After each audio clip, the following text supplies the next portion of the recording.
Hey guys, my name is Ludiah Mong'are and welcome to another episode of the Freelancer's Mic where we have conversations with creatives. It's all about you getting the mic and sharing your experiences.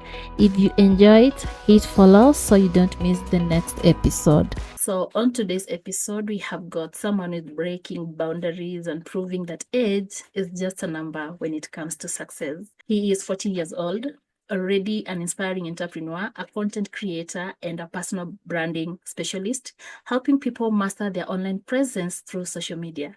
I'm talking about the incredible Rishee Raju.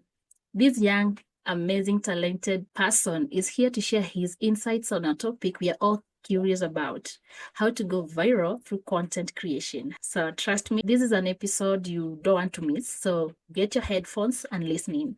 So Rishee, welcome to the show. How are you doing today? I'm doing awesome. Thank you so much for having me on the show. It's a pleasure. So yeah, my name is Rishee Raju, and since I was 13, I really got into social media, and a lot of people, especially nowadays, get into that kind of trance where they keep on scrolling through social media, and I really wanted to take advantage of that. So I started studying the psychology of what people do when they're scrolling, what people like more, and so that's what got me into personal branding, content creation. And then I leveraged that into my own business and service where I helped other brands and businesses be able to get sales and clients through having a reputable brand built on social media. Awesome. That's amazing. You're doing an awesome job. Okay, at just 14, you are already mastering personal branding. What inspired you to get into content creation and how do you define going viral? For content creation, one thing that really inspired me was the amount of flexibility and freedom to do whatever you want. Right? From video editing to thumbnail design, you can create whatever you want. And because of that, a business is something that you'll be able to create with absolute flexibility and freedom. Content creation is not just posting videos and getting views, it's also this sort of place where you can communicate and build a community and also create a sustainable source of revenue for yourself. When we're talking about going viral, I would say that it depends a lot on what your goal is. Is your goal in social media having a funnel for getting clients and getting sales for your business? Or is it getting a certain amount of views or subscribers or just money in general?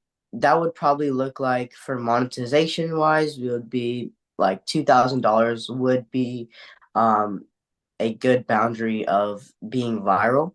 But it all depends on your personal goals and what you think you can handle as a content creator. Awesome, awesome. That's amazing. Oh, do you have any videos that have gone viral?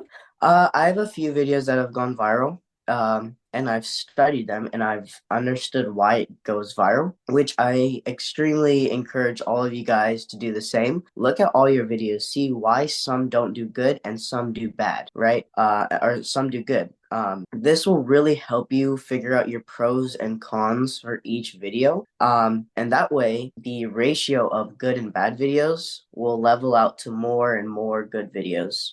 So what I noticed in these viral videos that I have made, that others have made, is in the first 3 seconds of your video, you need to have a good hook. This hook can be anything from using negativity in your hook, which we would love to get on to later. And it can also be something foreshadowing. And for example, a hook could be like, I bet you didn't know X, so you would show them whatever it is, boom, they're engaged. Next, what you want to do is in the middle of the story, you want to have an enticing element to keep them engaged, because one thing big about social media is audience retention. Audience retention helps your videos go viral and get put out there. So once you have that enticing element, you want to have your hook out or your call to action, which is basically where you tell people to either comment or you tell people to go to this website and do this. So those are the three fundamentals inside the video to go viral. Outside the video, it's a lot more. You have to master your title, your thumbnail, and obviously your video production. One thing about the titles that a lot of people don't know, and it's a psychology trick that can help you guys get a lot more clicks, is yellow is the first color that is seen by the human eye. So if you want to get your thumbnails out there, use the color yellow. Okay. What you I don't like yellow. Do I still need to use it? If you don't like yellow, which is a good, thing you brought up, because sometimes what you want to do is bring up colors that match your brand. If your brand colors are blue and red, then yellow won't match as well. So what you would do there is look at the second most seen color by the human eye, which is red. So you could use red. I see red in your background, so that would be good too. You can use a red and orange mix. But making sure you use colors that contrast, right? Yellow contrasts with purple, and stuff like that. So a lot of YouTubers nowadays, for their thumbnails, they'll spend hours and hours and thousands of dollars just perfecting it from every minute detail, because that is what's going to get people to click on it. Hey, in terms of colors, I think that one I leave it to the experts, because when we talk about colors that contrast, then some of us are not good with colors. So I think I'll just choose yellow because that mixing is also a problem. Mm-hmm. Okay, thank you so much for highlighting the elements of a viral piece of content. And how can a creator intentionally build this into their posts? Well, the creators can easily build this into their posts by first researching and analyzing their target audience, their niche, what they want to show or to create in content creation depends on who wants to watch. So understanding your audience in a deep and thorough level will help you so much in not only getting a lot of views and creating a community, but also having loyal supporters that create that funnel way to build that business. Right. So for implementing it into your videos, the title and thumbnail and video, the video is probably the most complex part, where that in it has multiple sections. But for the thumbnail and title, they should correspond with each other. And it should also create a sense of shock or surprising or uncertainty to make you want to click. Okay, thank you for the amazing response. I'm loving the insights you're sharing with us. So, for social media trends, or I know they come and go, how do you balance hopping on trends while with staying authentic to your brand? Yeah, so a lot of people have this misconception for trends on social media, and it's that you can only go viral if you hop on trend, which is not right for multitude of reasons. One is because you can create your own trend, right? All these other viral human beings, all these other content creation people, they're all normal, just like us, right? So they've created the trends, and you can too. Mr. Beast, and these other people, they've all created niches from themselves, and they've totally dominated those. And that's exactly what you can do. It all depends on how much work and effort you want to put. But I do believe that if you do utilize and leverage trends, you can go viral a lot faster than trying to create your own trend. If you do create your own trend and it goes good, then you'll be a lot higher. But for jumping into trends, I would say look at your competitors. What are they doing and what are they doing good? The videos that are doing good, try to replicate not just the same video, but the element. Because there's a quote that goes, good artists steal, or good artists copy and great artists steal. So what you would want to do is look at that best performing video from your competitor, take it, look at it, study all the elements from its hook, from its title, from its thumbnail to its call to action, and then you're going to want to steal that, but add your own twist and your own element to it, which can either create more engaging hooks or a better thumbnail, something to add more flair, make the viewers like it more, and make it more like you, because this is your personal brand, not someone else's. Wow. I can't imagine you're 14 and you have a lot of wisdom in the industry. Thank you so much. Okay, what has been your favorite or most surprising viral moment so far, and what did you learn from it? Well, every time I look at a video and I see thousands of views and hundreds of likes, I get shocked, right? Like that's everybody's initial reaction as a content creator when you see a video do really good. I wouldn't say I have a favorite viral moment just because every time I see a video get a couple thousand more views, I'm happy. Even though maybe it's not my best video, or even if it is my best video, every time I see that like counter go up, I appreciate it because that means I'm getting closer to my goal. I'm building a community. I'm one step closer to building a community, to creating a better business, and to being a better content creator. So that's something that a lot of people have to realize, that it's not just about viral moments. It's about the journey, not the destination. So make sure you enjoy and learn from your mistakes. Even if your videos only get 600 views, 50 views, see why it does that, and take that, move on, and do better. Wow, I like that. Enjoy the journey.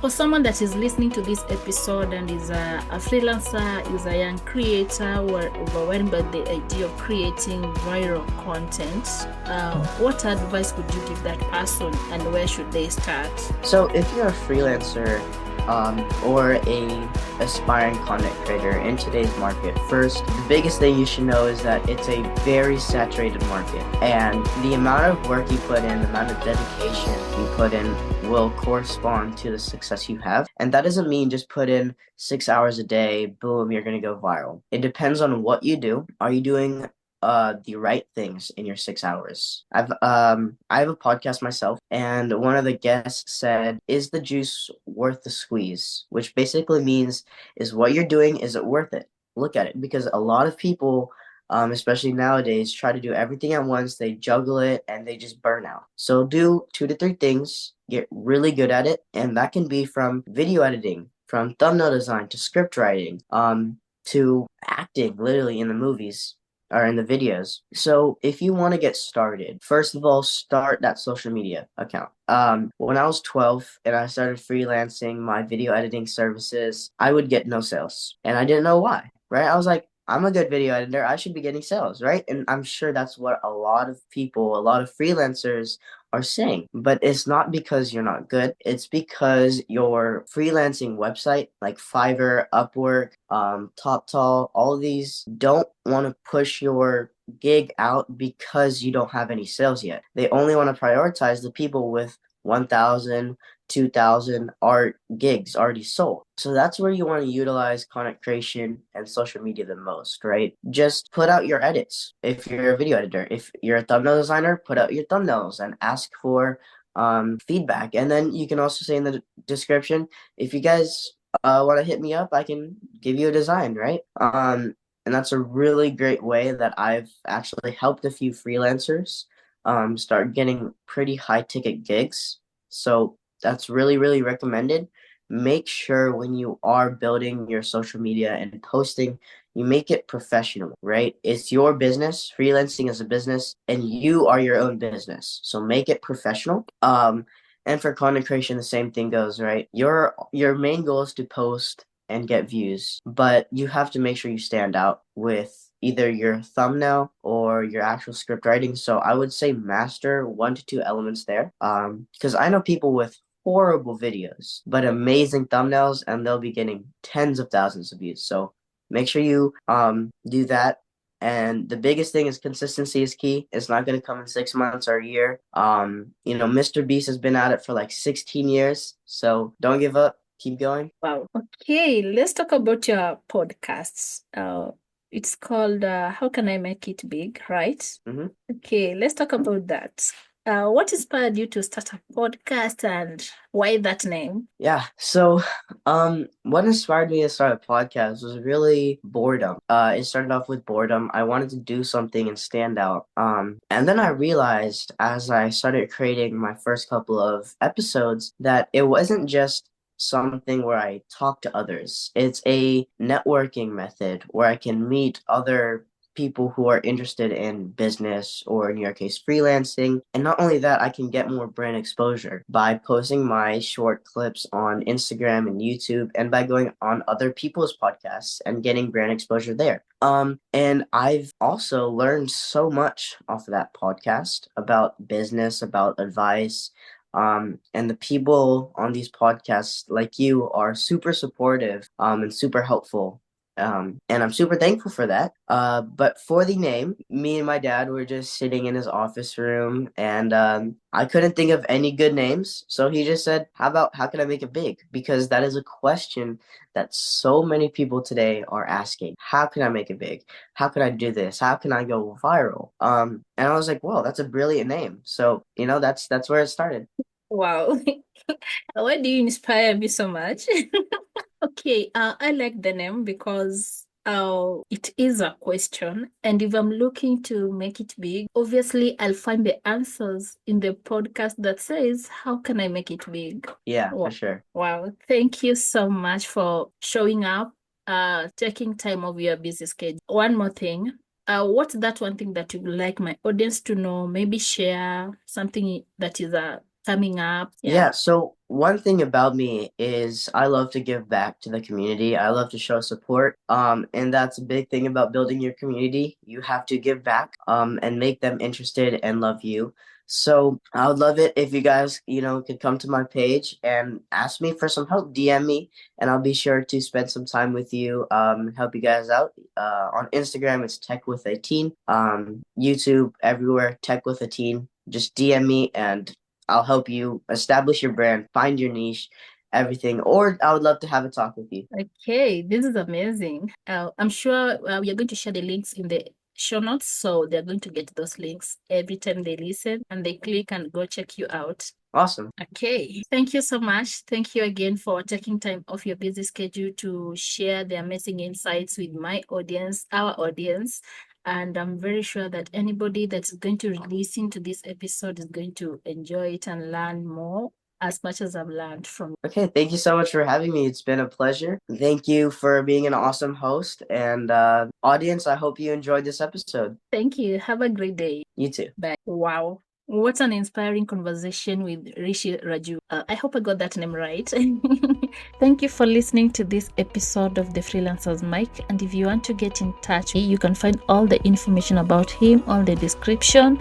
If you want to listen to all other episodes of The Freelancer's Mic, go to our website, writerspire.com/podcasts, or you can go to other podcast streaming platforms and search for The Freelancer's Mic. Thank you. Talk to you soon.